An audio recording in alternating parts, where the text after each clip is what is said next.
podcast. My name is Tom Foxney, and on today's show, I'm joined by Mr. Richard Aceves. Now, Richard is an incredible coach with an incredible story. If you start to listen to it, you'll see that or hear that his story is not only inspirational, but quite moving too. It's a real kind of good one to listen to. He's also a fantastic coach, and you'll get a lot from listening to this if you are a coach or an athlete. Firstly, if you're a coach, you'll kind of see, this is what a good coach does, this is how he thinks. And the other way is, if you're an athlete, you'll be able to kind of identify the good points in a coach. Something else that's a first is this is the first episode of the Alpha Moon podcast that has been live streamed in my Facebook group, Alpha Athletes Page 2.0. The purpose of this is not only to give the guys in the group a little bit of a bonus for being part of the group. They get to listen to the show live and get access to the shows way before they're edited, way before they're released, and it's a pretty cool thing. But also, because it's live stream, you can put your questions in the comments, and I can see those come up as I'm recording the show. And because of that, you can get your questions asked to some of these amazing guests. Unfortunately, Richard has been and gone, but there's some incredible guests coming up on the show, especially if you're into the whole movement scene, Olympic weightlifting scene, and some Olympic athletes too. So, without further ado, here is Mr. Richard Aceves. So, Rich, welcome to the show. How are you doing today? Good, man. How about yourself? I am excellent, thank you. Why don't we start off with where you kind of grew up? Because I know you weren't always in the US, were you? Yeah, so I was actually born in Mexico, in Guadalajara, and then most of my childhood was spent in Celaya, which is like, I don't want to say it's the ugliest little town you've ever been in, but there's nothing to do there. It's a very industrial town. Yeah. My dad was a doctor, so we spent up till I was 8 years old, I lived there. So a lot of my fond memories come from being in Mexico, and then we moved on to Southern California, and I became kind of the surfer boy. Yeah, in a sense. So how did the outdoors stuff begin? Because obviously you've got a bit of a history of being outdoors, and you mentioned surfing. How'd that start? Yeah, it was funny because I always hung out. During lunchtime at school and everything, I always played chess. That was one of the biggest things. I really enjoyed playing chess online. But then I would always get tired of just sitting inside. So it was always wanting to be outdoors. I spent a lot of time, it was all summers and everything. We're always just cruising the beach and exploring all the different cliffs in the area and so on and so forth. So that was really... it's always a lot nicer being outside than inside. And then when I was like 15, 16, I started getting into weight training, of course, watching Arnold Schwarzenegger and wanting to become a bodybuilder and having a big back. That was always the goal, right? So I started doing all that and got into powerlifting. And then what was I watching? I think I was watching something on Everest, and I was like, I want to do that. And so that was kind of the new fascination was now, how do I climb Everest? And I looked up a local rock climbing gym that would take me like half an hour to drive to, and I started climbing there, and that just became the new obsession. And so now rock climbing was the thing to do. There's nothing better than just having to hike 3 to 4 hours where nobody is around and just basically trying to accomplish something that gets you nowhere. But to the top of the mountain, The most rewarding thing out there. Doing what you were designed to do. It's amazing. Right. You're basically climbing a mountain, but when you get to the top, there's nobody saying good job. There's nothing up there. There's nothing except for you getting to the top of the mountain, figuring out a puzzle, and then once you get to the top, you've accomplished something internally for yourself, but nobody else really knows or cares about it because they just look at the mountain. They're like, well, you could have just hiked around back and you could have gotten there in 2 minutes. Yeah. Exactly. But we find the most difficult way to get up there. So what was the beginning of your climbing like? Did you go like particular progressions? Do you have any particular coaches that you use or anything like that? I came from powerlifting. So I was 230 pounds, 240 pounds. So I was a big guy already. And so I started with bouldering. So it was just basically no ropes or anything. It was just basically chalk shoes, and you go out and you start climbing, things that are 10, 15 feet up in the air. And then I started watching the movies, and you start seeing these people doing these crazy climbs of, there are all these ropes and gear. And so my first outdoor experience with ropes, I'd taken my cousin who'd never climbed before a day in his life. And I'm like, I bought you a harness. We have a rope. Let's just go climb. And he's like, okay. And I'm literally, I don't know if you know much about climbing. I was leading a climb, which means there's no anchors above you. You're basically setting up your own anchors as you go up this wall. And I'm like, we're going to get up there. And he's like, what do? I was like, just hold the rope. If I fall, just lean back and try and hold onto the rope as tight as you can, and hopefully I won't hit the ground. It was probably the dumbest thing you could ever do, but I was 17. I was like, we'll be fine. What's the worst that could happen? You hit the ground. Either way, you come down to the ground. You know? And so we were in the middle of the woods, and I'd taken his harness and I tied him onto a rock so that he wouldn't go flying, because he weighed maybe 130 pounds at the time. And we just kind of started going at it. It was a very, very organic way. For me, everything since I was a little boy, you always have to earn your spot. So I don't like things being handed to me, and I didn't want the successful of a climb to be handed to me by someone teaching me the way. I always have to learn the hard way on anything I do. Yeah. It's, I have to tinker with it. I have to learn it. And if I make the mistakes, I will get way better from it. But if you just hand it to me, I'll probably just take it for granted and not pay attention and still make the mistakes. So, was there any particular highlights in your climbing career? Like, is there any big climbs you've done or anything you'd wish you'd done? Before I got into my accident, I was getting a lot into the multi-pitch climbing. I was learning a lot more about, setting up your own anchor so you don't have to use bolts in while you're climbing. Yeah. I had done a free solo that was about 60 feet. It wasn't a very technical climb, but it does something to you when you're 35, 40 feet up in the air and there's nothing but the ground and you can't make a mistake. It definitely puts you in that kind of zone where you really don't notice the ground underneath you. You're just focusing on flowing on the rock. Yeah. What's going through your head at that point? It was interesting because when I was doing it, again, learning things the hard way, I was just kind of messing around. In Humboldt County, there's a rock face. It's about 65 feet, and it's the beach underneath, so there's sand. So you're like, oh, I'll just start climbing around, and I just started climbing. It's a climb I'd done with ropes, at least 5, 6, 7, 8 times, and played around with a lot. So I started just going up, and then all of a sudden you're like, holy smokes, I went way too high up. And so you kind of look down, you kind of stress out a little bit, and your heart starts pounding. And then you have to mentally switch on, and you're like, there's one way out of this. You just have to get to the top.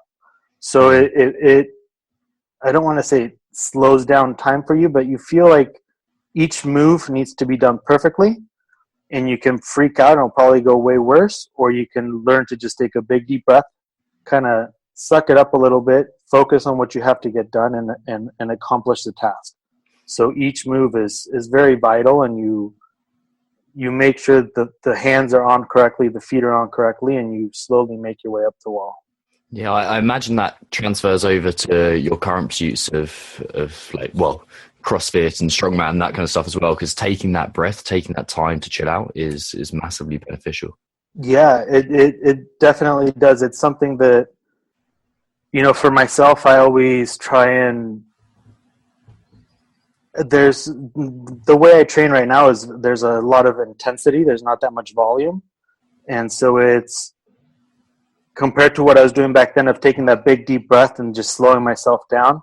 Now it's taking a big deep breath and giving it my all until I just pass out.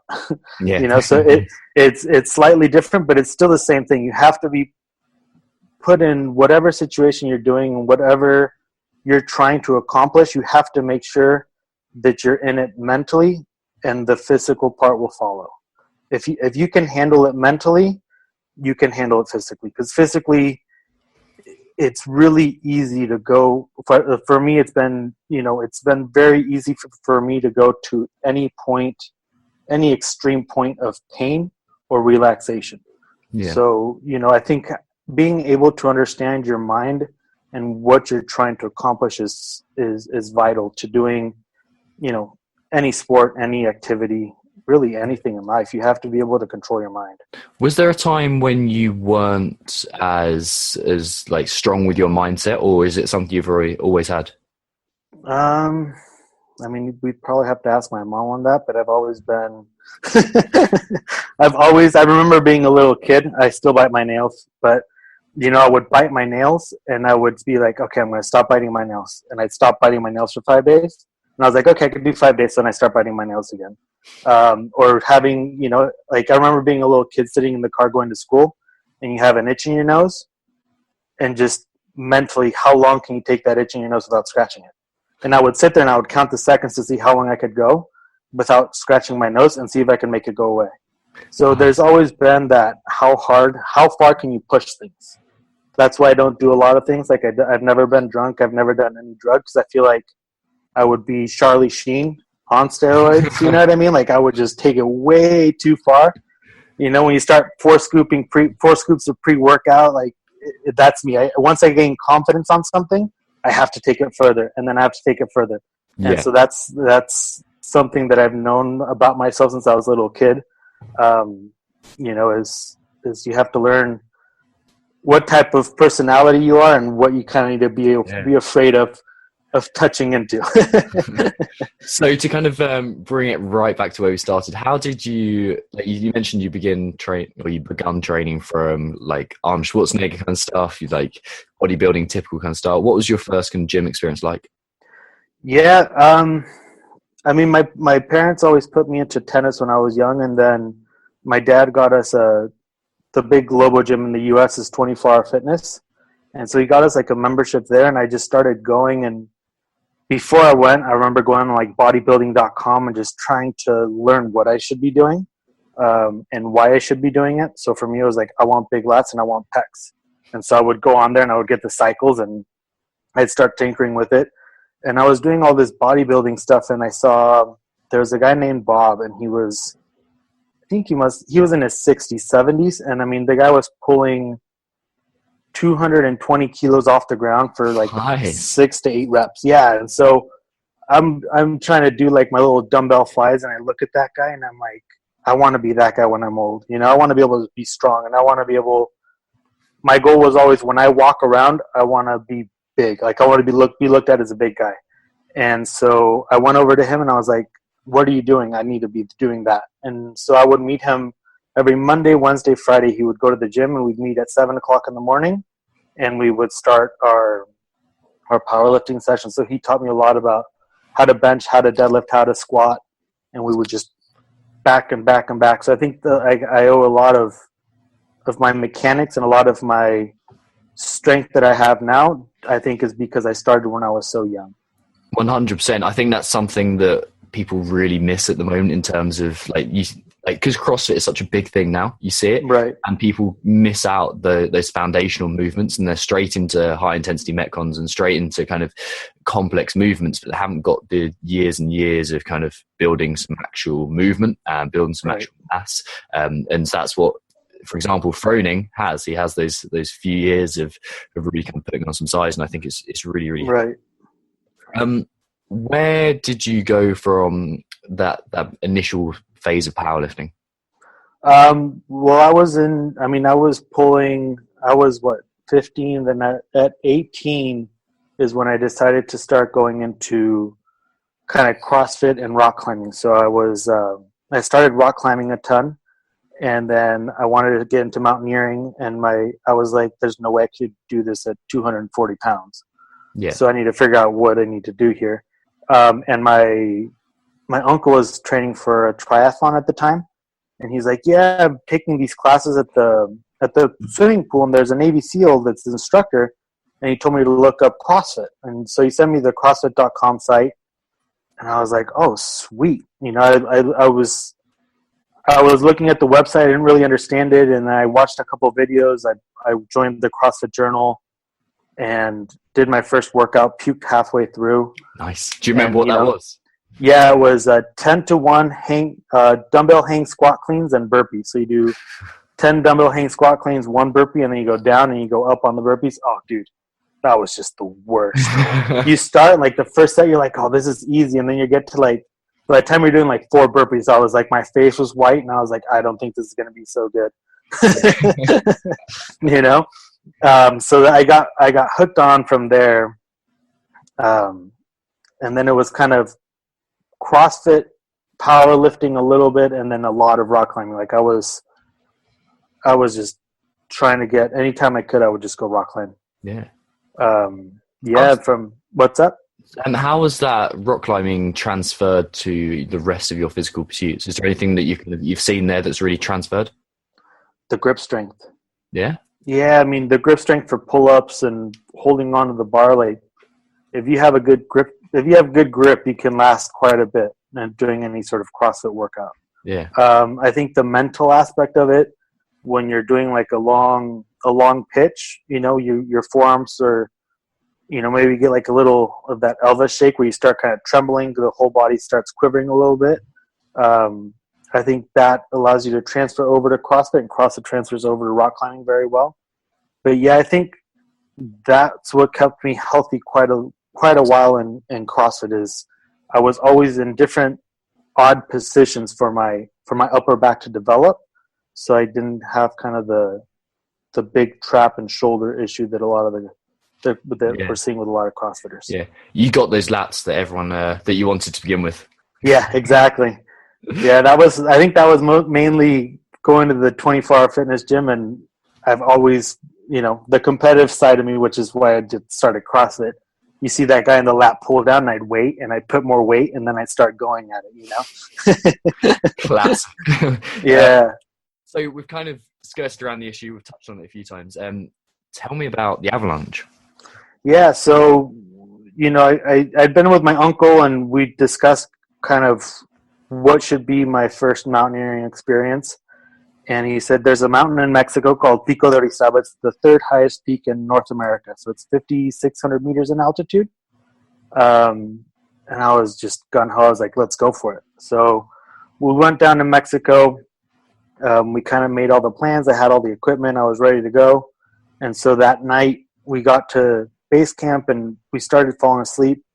And I passed out, and I remember in my dream, I dreamt that I got hit by a boulder. So that was like the first sign that I should have probably not gone on the trip, right? I should have just called it quits. But I wake up, and I'm like, you know, don't be a wussy. Like, you can do it. It's not going to be that big of a deal. And so we started climbing up, and then it was about 2 p.m. It was just a beautiful day. And it was, you know, some high winds, but it was actually pretty sunny. And we're on our way back down from the summit, and we were at 5,000 meters of altitude, which I think we're at the same altitude, maybe a little bit lower than base camp of Everest, something like that. I don't know what it would be in feet. And all of a sudden I hear this just giant explosion. And I looked up, and over to my right-hand side, there was about a 60-foot boulder or so that had broken off from the mountain and just started coming down towards us. And so it's so interesting to try and explain it, because everything just slows down and your mind can process so much so quickly. So you figure the whole thing lasted probably a total of 30 seconds. But for me, it felt like a good half hour, because your brain is just going, okay, rocks are exploding. Go back to the manual you were reading earlier this month. What does it say when rocks are falling and you have partners and you're tied up? And so all of a sudden I'm like just yelling, rocks run to the left, rocks run to the left. And so we started bouncing down the mountain towards the left, and we kind of started, you know, evading smaller rocks here and there. And I see a rock just bounce probably a good 4 feet from my uncle. And so he wasn't looking back. So I just kind of jumped and just shoved him out of the way. And like at that point, if you've ever seen the movie Matrix and you see the bullets coming and you're kind of flying backwards, it was that. Like I saw the rock hit, and I'm like, holy shit, that's a big rock. And I'm like, that's going for my uncle's back. Get him out of the way. And so I just jumped. I pushed him, and I still have dreams. Like I'll sometimes just like jump out of bed, and I'm like, what the hell? And it's like that same exact scene. And so you see the rock hit, that my uncle's out of the way, and then you just kind of think, how can I evade this rock? It's probably about a 5-foot rock, you know, and I'm like, I could jump. No way I can jump that. So maybe I can duck underneath it and it'll go over me. So I started going down into a crouching position, and from there it was just like boom, and it's just silence and black. And so I'm like, am I supposed to wake up from the dream now? You know, it was just such. I've never been in an area where it's just so silent, especially after so much commotion. So you kind of your mind starts to play with you a little bit, because you feel, I felt nothing, right? There was no pain, there was no discomfort. So I'm like, it's a dream. Like, just wake up and then let's go climb the mountain and have a good day. And then I opened my eyes and I could see like dust a little bit, and I was underneath the rocks in my backpack. So I kind of pushed my backpack and I look up and I can see the sky and just kind of, you know, hear a couple of rocks starting to trickle. And I'm like, fuck, like this really just happened. You know, like the worst thing that could happen on a mountain just happened to me. So the F word came out quite a bit. I couldn't feel my leg, so I was like, I either lost my leg or it's dislocated, like something's going on with my leg. I could tell immediately. I'd broken my arm before when I was younger, so I could tell that my arm was absolutely pulverized. So I was able to kind of manage to turn around, and I pulled my arm over to my stomach, and I was like, well, this is it. You know, there's that point in life where you're like, I made it this far, but I don't think there's survival past this point. You're in a mountain where you haven't seen anybody in close to 20 hours.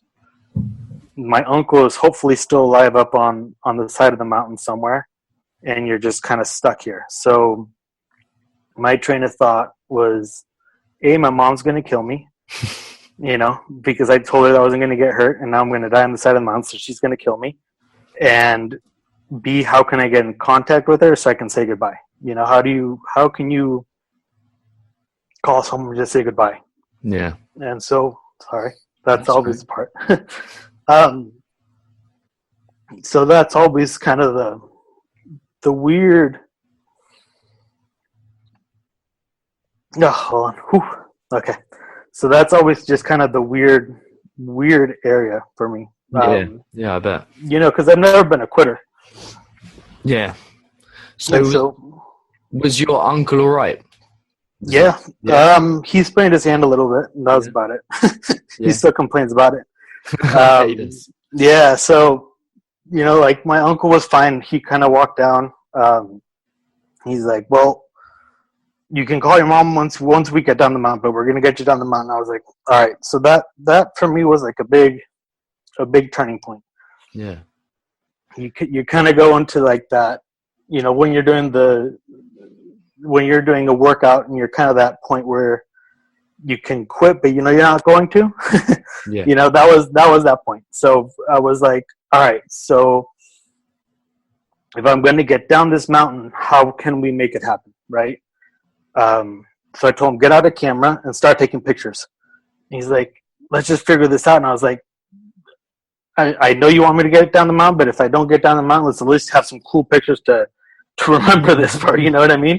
So I think I have a picture on my MySpace, which I need to get down, but it's literally probably a good 10 minutes after my accident, and I'm giving a thumbs up, and you know, you kind of start, I think, visualizing what the future is going to look like. If you can visualize the future, I think you can get to that point.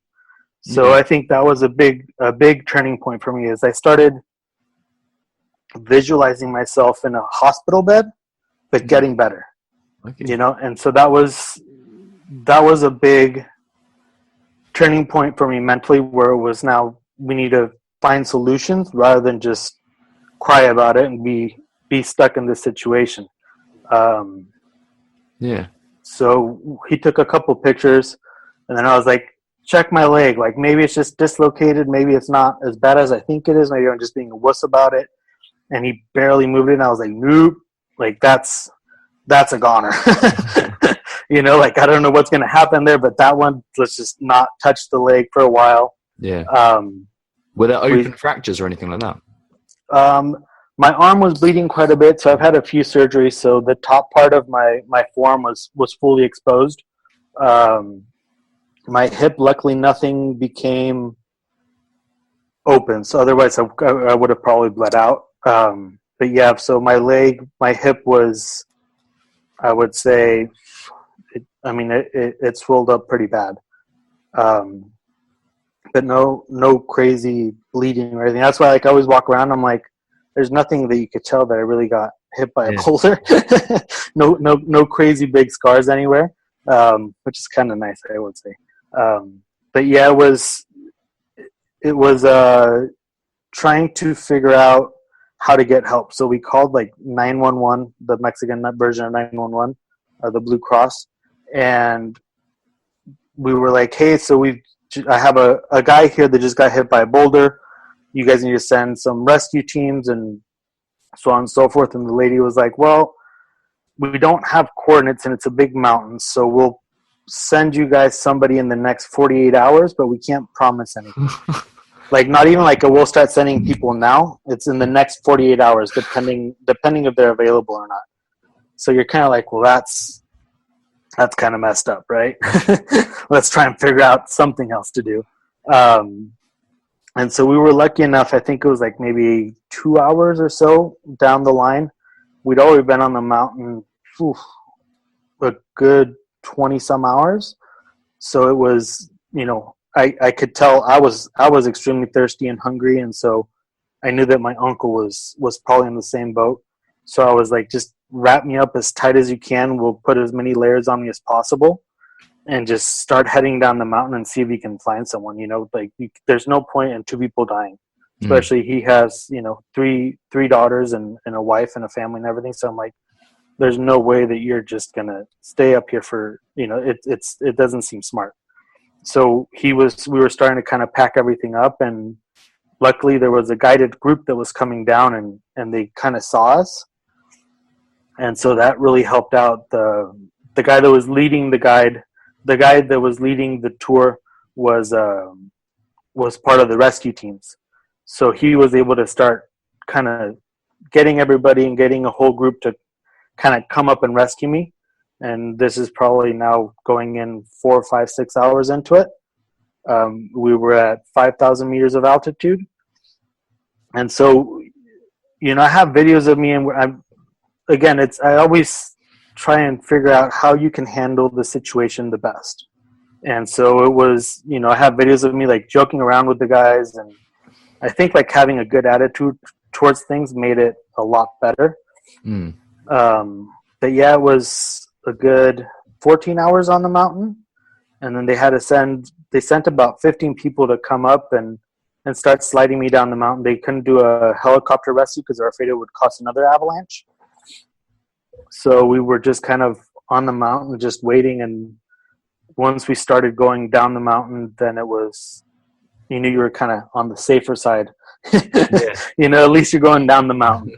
Because, there's always people that get stuck on the mountain and never come down. So at least I was getting to go down the mountain. And so as we were sliding down, I would say it probably got into like maybe 2 degrees Celsius or so.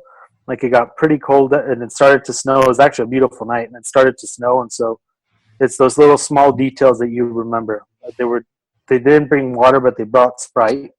I don't know what the thought process behind that was.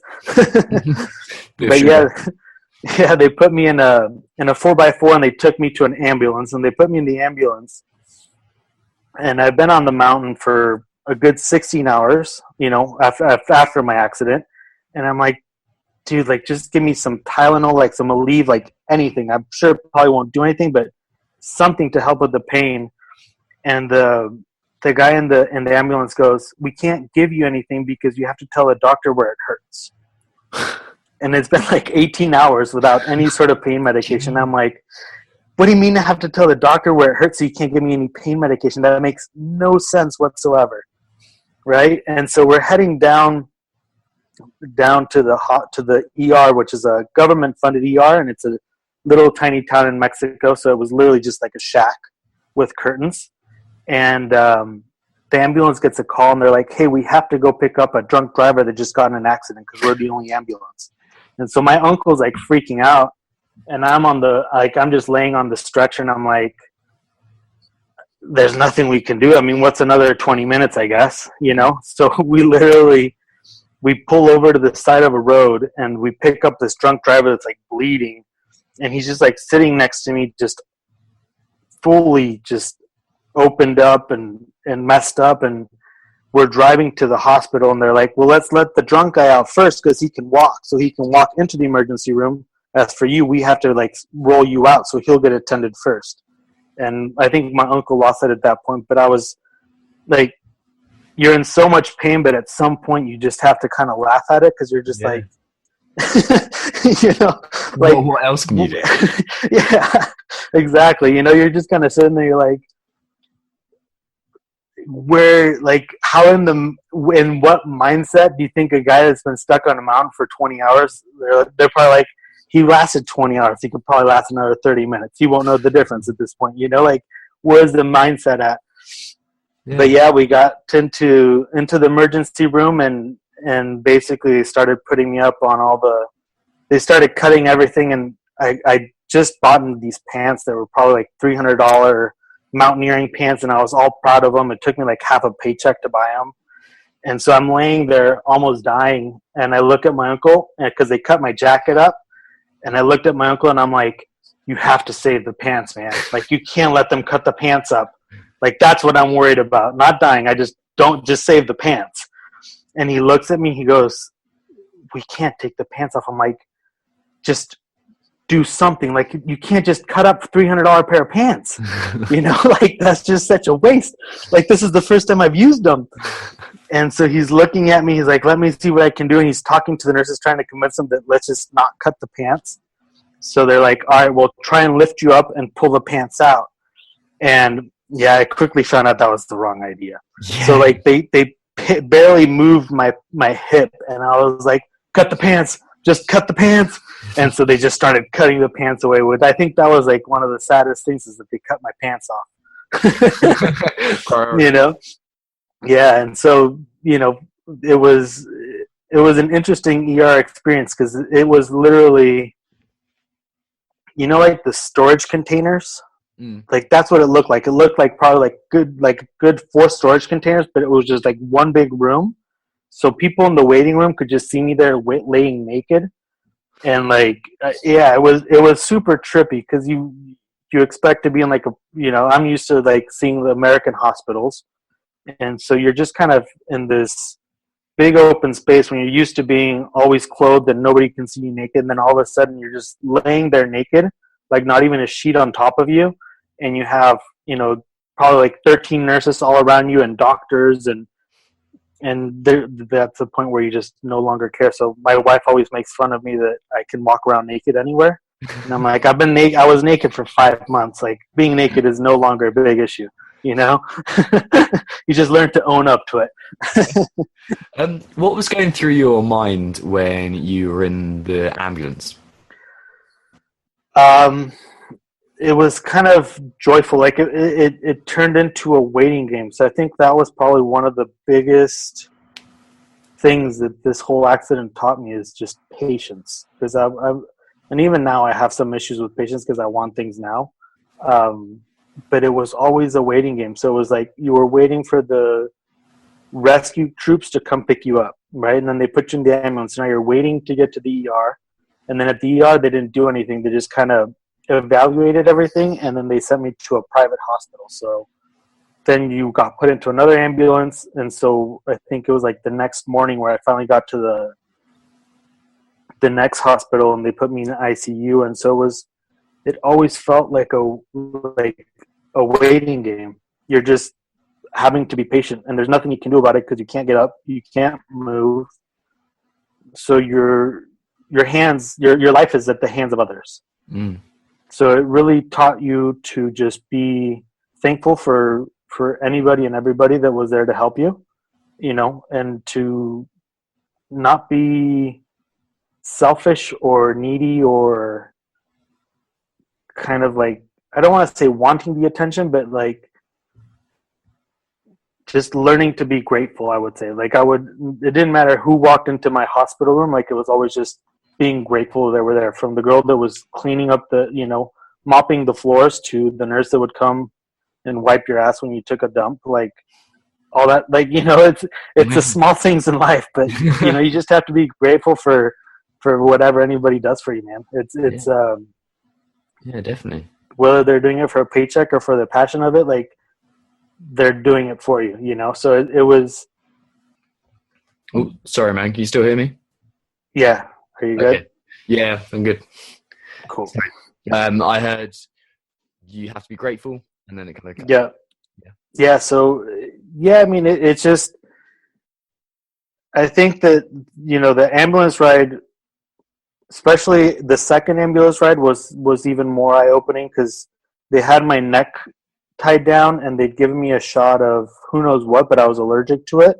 Yeah. And so I'm laying down in this ambulance looking straight up in the ceiling, and the two drivers, the driver and the paramedic, were talking, and I'm like, dude, I'm going to puke. And then all of a sudden it's just like a volcano coming out of my mouth. And so I'm just like puking all over this ambulance, and I felt horrible. I told the guy, I was like, let me help you clean me up. Like, what kind? Like, I felt so bad.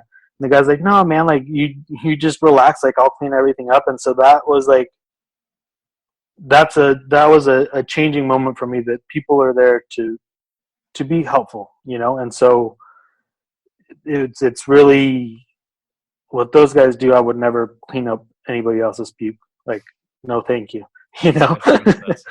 Yeah, exactly. And then what was the recovery process like? I'm guessing it wasn't a one-night stay, then get out. I'm guessing it was a long process. Yeah, it was. I think it was like a week or two in ICU, and then I stayed in the actual hospital for 3 weeks. And it was just laying in bed. You just lay in bed and you try and figure out ways to make time go by.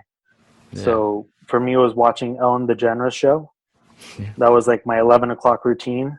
And, just kind of trying to make people laugh and just talk and just kind of hang out. I was on bed rest, like just laying in a bed without being able to get up, for almost 5 months. So from January to April, was it, that I started to walk? And then I went home in May. But yeah, it was very slow. I had an external fixator. I underwent I think it was like 5 blood transfusions, and I did 3 or 4 surgeries the first time around. Once I was laying in bed, and the surgeon's like, we'll be happy that you're going to be able to walk again, and you probably won't ever climb, you probably won't ever lift weights, but just be happy that you have your life, and you'll continue to kind of move on through life, So I was like, that doesn't seem right. Like, I should be able to do everything and anything I want to do. That's kind of where I started to really get into the understanding recovery and trying to understand how someone can recover their body back to 100%. I started to watch a ton of, I read all the CrossFit Journal articles, and I really just kind of got involved in how to become better myself. But then it was, if I can do that for myself, I think once I recovered, I was like, that's what I want to do that's what I was meant to do. But yeah, I had like all the rubber bands on my bed, and I would be doing curls with one arm and doing all that crazy stuff. And it was like 3.5, 4 months when they were like, all right, the doctor came, he took off some stitches and some steel piping that I had going through my hand and my knee. And he's like, okay, so now you can start getting up and standing up, learn to stand up again. And that is the trippiest thing you could ever do after being in bed for 4 months. What's that process like? It must be terrifying. Yeah, I think it was really exciting, but it was my dad had flown down, and we were like, okay, so sit up. And so I sit up for the first time, and I have a resting heart rate of like 70, and my heart rate shoots up to 180 just by sitting up, like not even standing up, just sitting up. So I sat up, and I got so dizzy that I laid back down, and it took me about an hour to recover, because all my abdominal muscles are just gone. Yeah. Right. And so then the next step, I was able to sit up for like a good 5 minutes. I was like, okay, I can stand up. and my dad like held on to me. He's like, okay, ready? 3, 2, 1, stand up. And I literally stood up and I almost blacked out, and I laid back down. My heart rate shot back up to like 180, 190. And that was a workout for the day, you know? And so it was like, have lunch, let's rest like 3-4 hours, watch a movie, let's try it again. And so in my computer, I have like all these screenshots of the time frames. And so I would always time it. And so the first one was like less than a second. I think it was like 0.89. And the second one was 3 seconds. Then I made it to 10 seconds, then 20, then 30. And so slowly but surely it built up to being able to stand for 5 minutes, you know? And so that was like a cool, like, I think I have a picture of me when I was able to do 10 minutes, and I'm, you know, I have my one bicep that I've been doing curls in. So I did a sweet bicep pose with it and a little nightgown. It was pretty good. But yeah, once I was able to stand, then the doctor said, well, come on and we'll take out the external fixator. And so I had 4 screws that were about 10 inches long going into my hip on both sides, 2 on each side, holding them together. And I show up to the doctor's, and he literally opens up a case, and it's a Black & Decker case, and it's literally just a drill bit. And I'm like, you got to be out of your mind, man. And he goes, oh, it doesn't hurt. He's like, it's more just the feeling. There's no pain involved. Oh, fuck. And I'm like, I don't know about that. So they went for the first one, and you just hear zzz, and they pull out and I'm like, there's definitely pain involved here. There is no way that you're telling me that I'm doing this without drugs. Like, drug me up right now. And he's like, no, you'll be fine. So the second one, they went zzz, and that one hurt even more. And I was like, I need something. Like, this is, like, I can make it if you tell me I need to make it, but I may black out. And when they went for the third one, they couldn't pull it out. It had gotten so calcified that he had to drill it in to drill it out. And so that one, they knocked me out. Like, on that one, I was like, I don't know if I blacked out or they gave me something. But I just remember waking up, and I'm like, am I going home yet? Like, is it time for me to go home, or what's the deal? But that was, there's a video on my Facebook. If you go on my Facebook and you look at all my videos, like, one of my first ones is that drill video, and then me waking up all drugged up. Yeah, it was gnarly. But then after that, the doctor was like, once you can sit up and stand around for 3 hours, you can fly home. And so I think I went home, I slept, and the next day I'm like, let's get up and let's do it. And so that was the first day that I was able to go and walk. And I know it sounds gross, but to go number 2 in the bathroom, dude, let me tell you, that is the best thing in the world. Like, having to go to the bathroom while you're laying down sucks. Yeah, I bet. Yeah, so like sitting down, like I was just sitting there, and my mom's like, are you all right? I'm like, I'm just enjoying the moment, you know? I'm taking it all in. And then like the first shower after 5 months, like I'm not having to have a sponge bath, but just like feel the water running on you. Oh man, I still enjoy showers so much. Like it's those small things that you always take for granted, but once you actually get, like, it's taken away from you for a while, it's those little things that you truly get to enjoy. That journey home must have been amazing, like, and just getting back.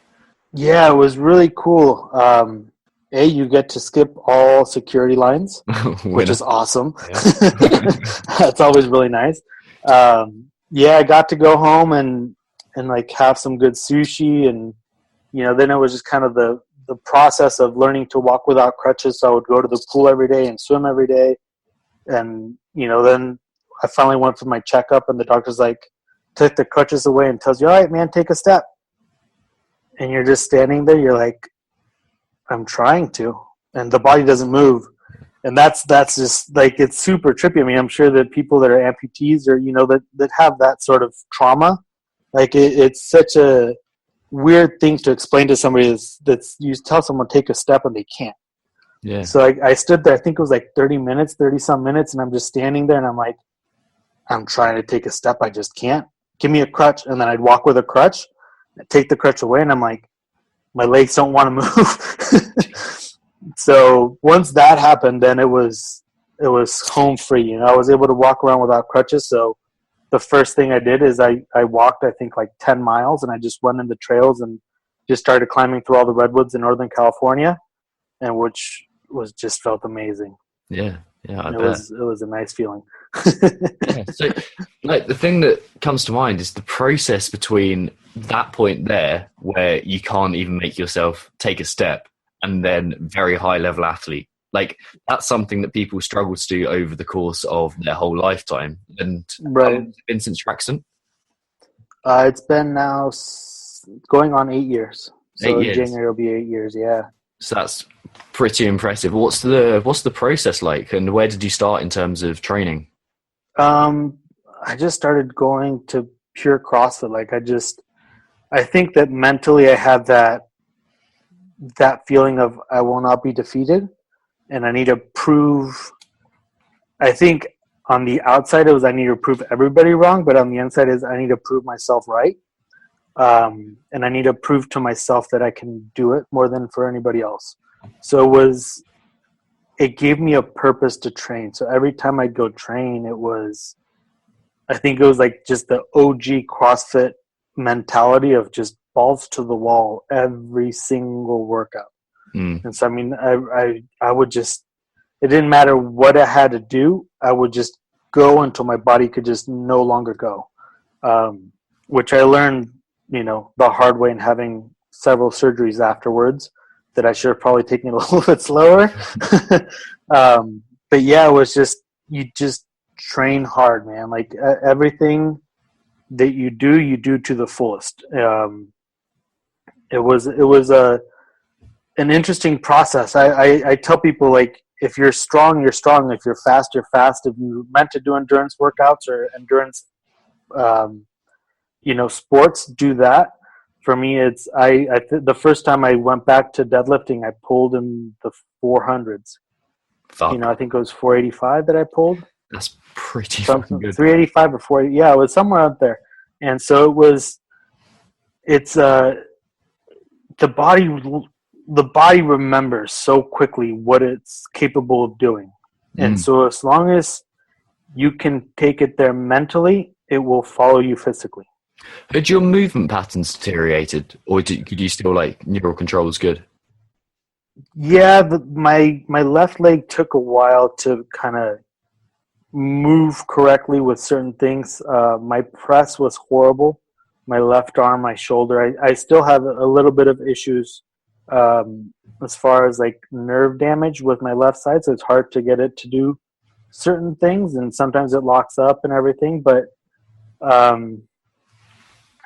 I think that, rather than something that Julian and I always talk highly about is don't just go do the work, but do it correctly. Learn the movement and the movement pattern. Don't just do the workout. So ever since the accident, like, I would spend time just learning how to move properly and learning how to activate and feel every single muscle, because I didn't feel my left leg for 6 months. So it was learning to feel the quads, the glutes, the hamstrings, the calves, like trying to get everything to fire, I think made me progress a lot faster than just doing squats because you have to do squats. Yeah. And then how did that process end up in coaching? Yeah, I was at a MMA gym that was a CrossFit gym, and I was like, I need to become a coach. I took my A certificate and I took a personal training class, but I didn't enjoy what they were teaching. It just feels like a load of crap. Not a load of crap, but it feels like they're taking the easy way out and how to make money. There's no passion behind it. Yeah. And for me, ever since I started CrossFit, there was passion behind it. There's you wanting to make someone better, not just get paid. So for me, it just started there. I just started interning at a CrossFit gym, and the current coach had to move to Colorado. So I was like, hey, I'll take over the classes. And, my coaching started there. I got my level 1 and just kind of, I've learned a lot over the 7 years. I think that my initial coaching was very young and very naive, and it was a try and kill them all type mentality, but in the wrong way. And then it progressed into let's make people better, and let's not just try and kill them, but have a purpose behind their training. try and push them mentally as well as physically has always been a big one for me. Trying to teach people that they can do that extra. I always programmed very mentally challenging workouts that were challenging. You can make them very easy if you wanted to, but if you truly tap into it mentally and push the intensity level, then they're going to take you to kind of that changing point where you need to kind of go internal and say, I'm going to do this or I'm quitting. And I've had people that have quit mid-workout and they cuss me out and they walk out of the gym and they send me a message saying, I'm sorry, I overreacted and, I'll be back tomorrow with a better attitude. And so that's kind of where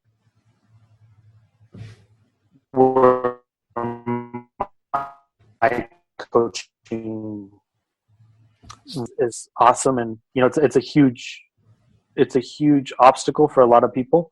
One of my really good friends now, Stella, she came to me.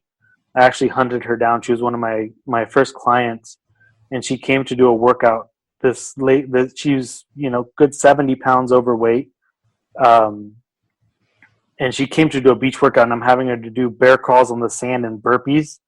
And I was like, yeah, so when are you going to start up? She's like, yeah, I'll see you next week.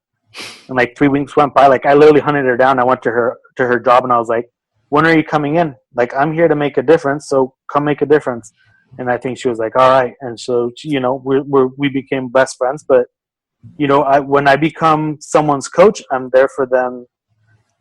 I'm not just there to manage a class and teach someone, but I'm there for them mentally for whatever they need.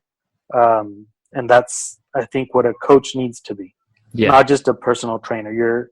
You become a friend to someone. You become an advisor. You take on so many roles. And that's why I think that it's such an undervalued profession. Because, I could charge I should charge as a therapist for some, and for others, you're a life coach. You're there to help them out in whatever they need. And even after they've stopped training with me, I still write to them, every once in a while. I'm like, hey, how's it going? How's everything going? Who are you training with? How are your goals coming along? It's just, you just have to care, just be a human. I don't stand how people can just make things about numbers, care about someone. I think that's the biggest thing. If you're going to be coaching people and training people and owning a gym or, anything like that, you have to care about people. It's not just about, you have to keep the doors open, but if you care about someone, I think that's a big plus in helping to keep the doors open. 100%. And how did that lead you to training with Julien, and what was, because you opened gym in between that, obviously? Yeah, I had a gym for 7.5 years. I just sold it to be with Julien full time. I'm kind of his right-hand guy. I help him out with whatever he needs help with. And so I was training, and I kept breaking, for certain structural issues, but I never had a coach. And so I was like, I need to find a coach that can kind of understand that I do have certain limitations, even though I don't want them. There's just certain things that I can't help, And so I found him on Facebook, and we've been chatting back and forth. And I think there's been a little bit of trash talking back and forth because he put up a video and I put up a little bit of a heavier video and call him out on it. And, he was the first one that didn't get offended by it. So I knew that he was a cool dude, because some people get very offended by that stuff, so we kind of go back and forth. And so September we started I was like, hey, I need a coach. And he's like, well, come train with me. I'm like, I'm not going to be your coach, but I need a training partner. So come train with me, and then I'll decide if I want to coach you or not. And I was like, deal. And I went to go train with him. And the first session was, it was that coaching mentality. We sat down for 45 minutes just talking about my accident and where I wanted to go as far as being an athlete, and, kind of what I wanted to accomplish and why I was there to train with him. And he's like, cool, let's go do this. Let's go. We started doing some not openers at the time. We didn't have the openers, but we started doing some accessory work, to find what was wrong with me, and he immediately called him out, and I was like, fuck. Like, you literally finish the first session with him and you feel like your body is just shit. Like, nothing in your body works properly. You know, here I thought I was this amazing athlete that could lift heavy and do all this stuff. And, you know, it's his mental test to see if you really want it. So it was, this isn't working, this is imbalanced, this is happening, and go fix it. Yeah. And I was like, okay. Like, I finished the first workout. I'm dying on the parking lot. He's like, yeah, you're done. I'll see you next week. And gives you no other feedback. And so I'm like, this motherfucker. Like, I know this is a test because I know I could see immediately how he works, right? So I'm like, this is a test. And I was like, I like it because that means I have to earn it. He's not just going to give me things. And so I'm driving home like zoned out. Mind you, I have to drive 2 hours home. I get to my gym after driving 2 hours and I park and I'm like, how did I just get here without killing someone? I was just beat up. And I'm like, he said, I have to work on my lat and my traps. And I immediately went to the bathroom. I took my shirt off and I'm like, but I have lats and traps. He's fucking out of his mind. And so I'm like, what can he mean by working my lats and traps? And I literally, that whole week was spent on me learning to activate my lats and my traps. And so I came back next week and I was like, okay, coach, so I've been doing this and I've been doing this and now I'm starting to feel this work and this work. He's like, oh, okay, cool. Let's go do this. He's like, you have no hamstrings. I was like, motherfucker. So then it was a whole other session, you know, and so I think that's something that, you know, I always questioned him on it. And so I never just because he says it doesn't mean that's the only way. So I would always kind of test it out. And I'd come back with my results and I would match them with his results and we'd kind of go back and forth. And that's how we got, you know, I think that's kind of how we built up our friendship is we just would kind of go back and forth. And then I think it was a year and a half, 2 years. I don't know.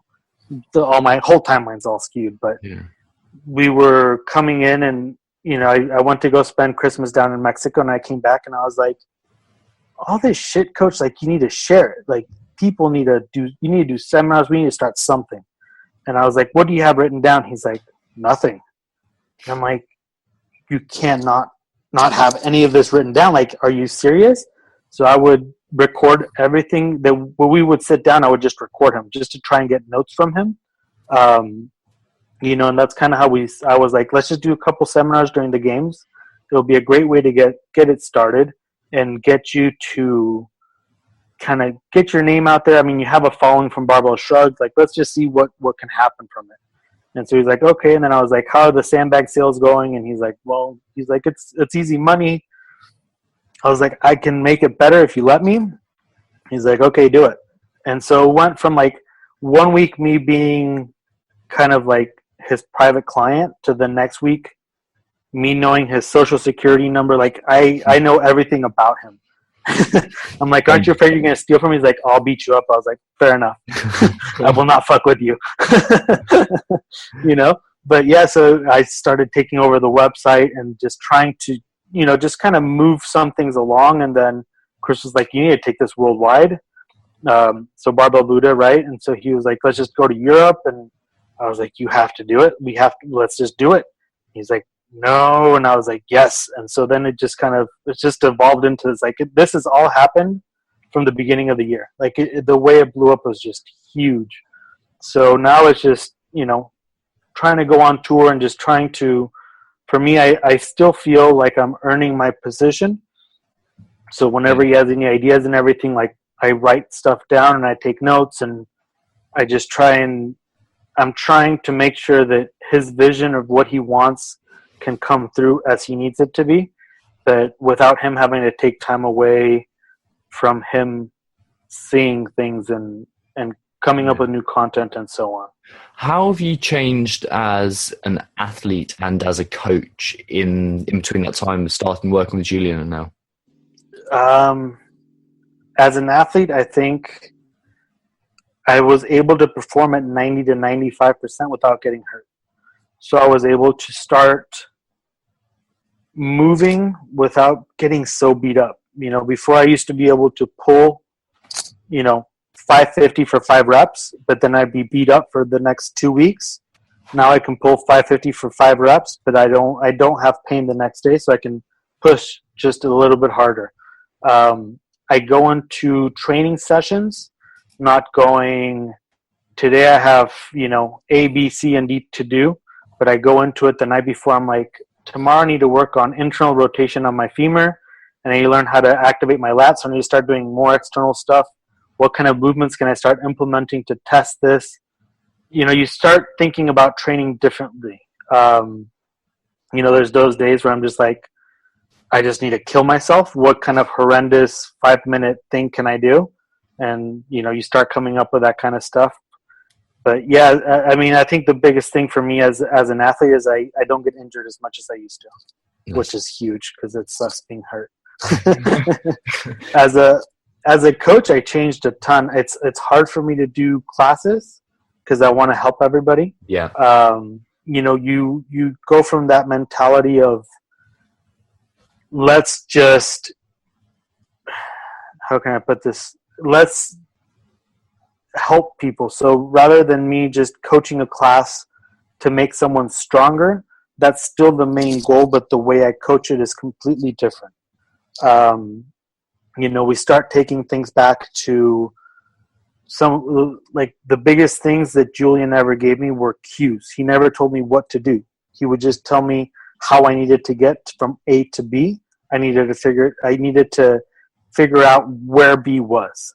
So it was always activate the lats, you know, and I was like, fuck, how do I do that? And I had to go figure it out.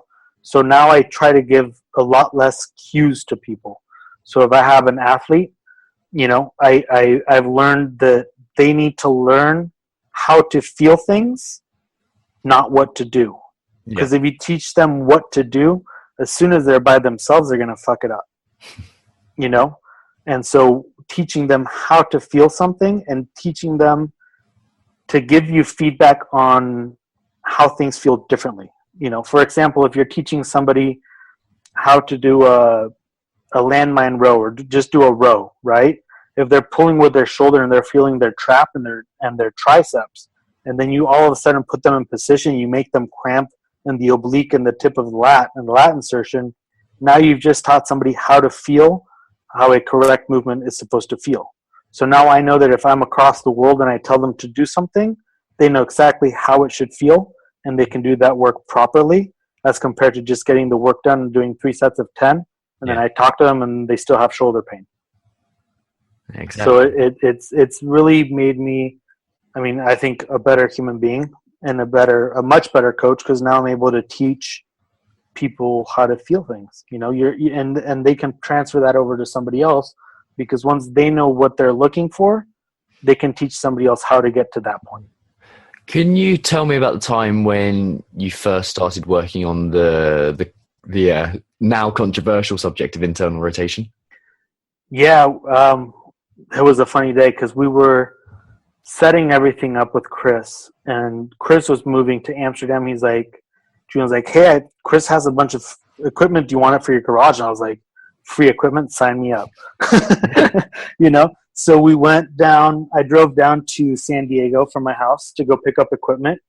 And we were sitting in Chris's garage, and we were looking at a couple of different posters that we're going to use for the seminars. And we started talking about, you know, how we can get people that want to talk about philosophy and talk about, you know, kind of the philosophical side of fitness, and get them together and have them be bought in. So we started kind of talking about the idea of doing like an online classroom with Julian. And we just kind of started writing stuff, and my buddy came with his truck. We picked up the things and I drove home, and I'm laying in bed and I'm watching, I forgot what I was watching, and I'm almost falling asleep. And I get a text from Julian. He goes, holy shit, I just found out the smartest things that I've ever thought about. And he's like, internal rotation on the deadlift. And I was like, what? And he goes, look at this. And he sends me a picture, and it's the box, and it says push, pull, squat, hinge, internal, external, internal, external. And I'm like, holy shit, that's pretty smart. He's like, I know. And I'm like, I need to test this out. And I'm like, how do I test it out? And he's like, I don't know. And I was from falling asleep to let's take 3 scoops of pre-workout and go outside of the garage and let's grab a barbell. And so he kind of started going through, and it was that internal rotation. And then he sent me that, and he's like, that means that we need to have the primary function for the muscle. So that means that the hamstring needs to be internal. And so it just kind of all started spiraling together. And then it was like, well, when we go, if a hinge is internal, then when we're going down to the bottom of the squat, we're hinging, that's internal. And he's like, yes. And so I went outside and I started loading up plates and I started squatting and deadlifting and playing with it. And the next day we're like, I'm not sore. He's like, I'm not sore either. I'm like, this is awesome. You know, it wasn't sore. I'm not in pain, because if you squat or lift heavy, the next day everybody has back pain. You know, and so you're kind of like, how do I change this now when I'm going to go coach a class, or I'm going to go teach people that I've been telling them for the last 8 years, hey, you should be externally rotating when you're pulling or externally rotating when you're catching a bar. Mm-hmm. And so it was a pretty cool moment, and he just kind of kept playing with it, and we toyed with it. We didn't say much. I went down to Mexico after that to do a couple seminars by myself, and so I was like, I don't know it well enough, so I can't teach it, but it's like you don't know it, but it comes so naturally that you're like, how do you not know it? Does that make sense? Yeah. Once you feel it, then you're like, it makes absolute sense. It's natural. Yeah, exactly. It's one of those things that you start working on it, and like actually last night was the first, well, not the first night that it's made sense, but the first night it's felt natural for me. I was actually doing right on the way down. That's exactly how it's supposed to feel. And yeah, taking all this time that it switches, and like all these things that are so powerful, it's so simple, and the fact that it fits into that grid format, it's just right. It's meant to be. It's meant to be. Yeah, it was super cool. Like, you know, you just start doing different movements, and you know, we keep doing these seminars, and everybody's like, well, how do we go and teach it? And we're like, you guys have to understand, you're teaching people that have no clue what fitness is or movement. So in essence, it's a lot easier to teach than it is to teach someone that has gone through schooling. Oh yeah. Because when you've gone through schooling and you have your, you know, whatever degrees you may have, like, they've been told this way and that's the way it is. And so it's a lot harder to try and change their minds. That when you have someone that has no clue and you teach it, they're like, oh, that makes sense. And it does. Yeah. So it's super easy to take it to just everybody. And it's such an easy way to relieve pain from so many people. So the seminars have been pretty interesting, because Julian loves to fight, and he keeps asking people to argue with him. I'm like, who's going to argue with you? They know you're right. I'm like, that's the reason they're here. They want to learn from you. He's like, but it's still too early, man. Like, we're supposed to fight this for at least another 2 years. So he keeps wanting people to debate it. And the last one we were in Belfast, and he's like, so nobody has any arguments? Or he's like, no, we've heard it enough. Like, you know, it makes sense. So now he's trying to figure out a different fight to pick, because he likes to argue with people while we're at seminars. Yeah, typical Frenchman. Yeah, right, exactly. Exactly. So, as this progresses, how does this progress for you? How do you develop as an athlete, and actually more so as a coach from here? You know, the coaching side is, I'm trying to, you know, it feels weird calling myself like Julian's right-hand guy and everything. Like, as I said, I feel like I'm still earning the position. So even though he calls me that, like, I feel like it's kind of like it's nice that he refers to me as that. You know, the main thing that I want to do is just educate the coaches and start helping the coaches help people. You know, I keep coming and having meetings with Julian about, we don't want to be that weekend seminar and then you go home and then you open up a gym type thing. You need to truly, it took me a while to understand the principles, and it's not that they're difficult to understand, but until you've mastered them, you can't say you understand them, because then you can really if you start tinkering with principles and try and change them because of your ego or whatever reason, you end up hurting more people. Like, we had a guy that was a coaches week in London, and the guy was so messed up, and we literally did some, like, you look at the guy and we put him under tension and everything, you're like, how did so many people skip this? Like, how could you not fix this guy so much sooner? So for us, it's really, we want to get to a point where we have, Julie and I are both in the mindset of you need to earn your position. So really just trying to help educate as many coaches as possible. I try and get through as many messages as I can when I get them. And just trying to help progress, movement progress, exercise progress, fitness in general, just to, get people moving again. Yeah. I don't think it has to do so much with just a certain methodology. Like, it doesn't matter if you're doing global gym stuff, or if you're doing CrossFit, if you're doing strongman, if you're doing powerlifting, weightlifting, if you're doing rugby, whatever sport you're playing, they all have imbalances, and we need to stop thinking that it's okay to be imbalanced because it's a sport specific. Because those imbalances, looking at a retired gymnast, for example, by the time they're 25, they're usually pretty messed up, or retired weightlifters, like, for the most part, those imbalances build up, and then, what percentage of those are actually staying healthy after they've done their sport? Exactly. Having somebody being done with their sports career or their exercise career by the time they're 40 just doesn't seem correct to me.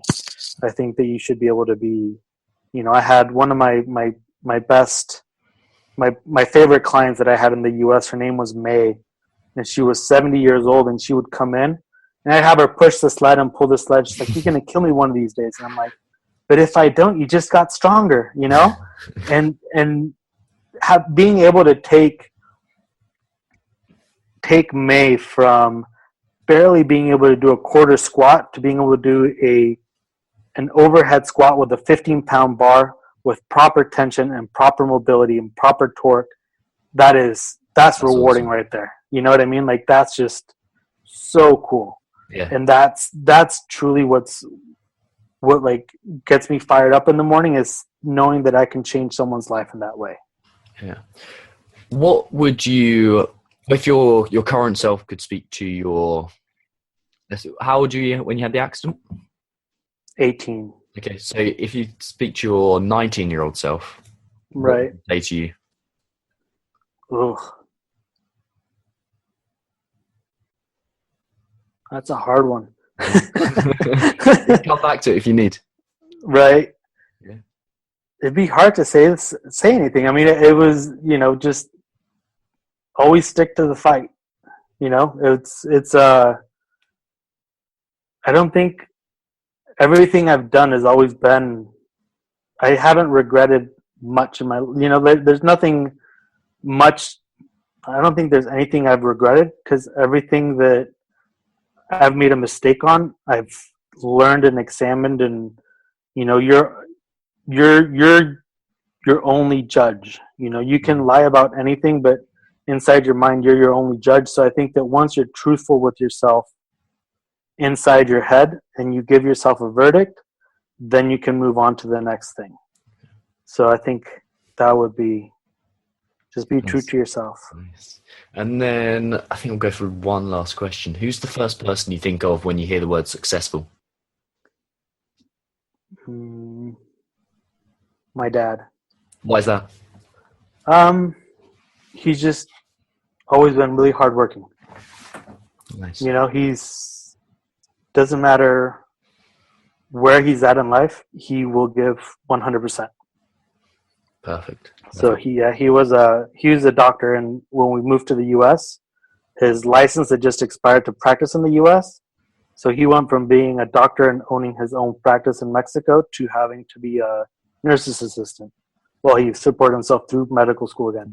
Yeah. That's amazing. And yeah, so it's pretty cool. The hospital that he worked at actually gave him an award that only 3 doctors had. Yeah. So it's 3 doctors and him, the nurse's assistant. So it's a pretty cool story. He's always just said, just whatever you do, just be the best. That's amazing. That's perfect. That's a great place to end. Thank you so much for coming on the show. I really, really appreciate it. For sure, man. Anytime.